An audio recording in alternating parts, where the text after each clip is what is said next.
तळेगाव रोही येथे जिल्हा परिषद शाळेत सांस्कृतिक कार्यक्रम उत्साहात संपन्न। तळेगाव रोही, तालुका चांदवड, जिल्हा नाशिक येथील जिल्हा परिषद प्राथमिक शाळेत दिनांक 13 मार्च 2026 रोजी सांस्कृतिक कार्यक्रम मोठ्या उत्साहात संपन्न झाला।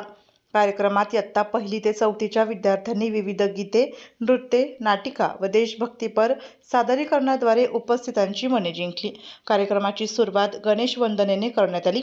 त्यानंतर विद्यार्थ्यांनी जलवा तेरा जलवा, सोन्यानी भरली ओटी, पंजाबी गीत, राज आलं, छत्रपती शिवाजी महाराज, लावणी, मल्हारी, आम्ही दादा कोळीर, ओ भोलेनाथजी, ओ देश मेरे, आज फागुन आगून लागे, शाळा मराठी, तुझा कृष्ण मुरारी, फॉरेनला धनी माझं गेलं ग बाई, अशा एकूण 28 प्रकारच्या विविध गीतांवर नृत्य सादर केले।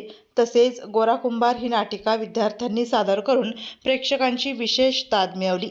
याशिवाय राजस्थानी, पंजाबी तसेच देशभक्तीपर गीतांच्या सादरीकरणांनी कार्यक्रम अधिक रंगतदार झाला। लहान विद्यार्थ्यांनी आत्मविश्वासाने केलेल्या सादरीकरणामुळे उपस्थित पालक व ग्रामस्थांनी विद्यार्थ्यांचे कौतुक केले। या कार्यक्रमासाठी शाळेचे मुख्याध्यापक अशोक घोडे सर, शिक्षक श्रीमती जनाबाई नागरे, गणेश औटी सर, श्रीमती वृषाली जाधव, श्रीमती रुपाली बुचडे यांनी विद्यार्थ्यांना मार्गदर्शन करून कार्यक्रम यशस्वी करण्यासाठी विशेष परिश्रम घेतले। कार्यक्रमाचे सूत्रसंचालन तळेगावचे तरुण तडफदार शिक्षक मित्र रमेश आहिरे यांनी केले। कार्यक्रमास बजरंगनगर शाळेचे विकास चेंडके सर यांनी आर्थिक हिशोब सांभाळण्याची जबाबदारी पार पाडली।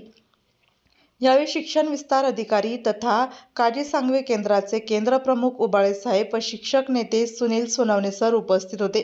कार्यक्रमात साजी माजी सरपंच, ग्रामपंचायत सदस्य, शाळा व्यवस्थापन समिती अध्यक्ष प्रवीण भोकनळ, उपाध्यक्ष आनंदा केदारे, सदस्य, मान्यवर, पत्रकार तसेच पालक, ग्रामस्थ मोठ्या संख्येने उपस्थित होते। कार्यक्रमाच्या शेवटी उपस्थितांनी विद्यार्थ्यांच्या कलागुणांचे कौतुक करून त्यांना पुढील वाटचालीसाठी शुभेच्छा दिल्या। आपल्या जिल्ह्यातील व तालुक्यातील तत्काळ बातम्या व जाहिराती बघण्यासाठी आजच डीजे महाराष्ट्र न्यूज चांदवड या चॅनलला सबस्क्राईब व लाईक करा।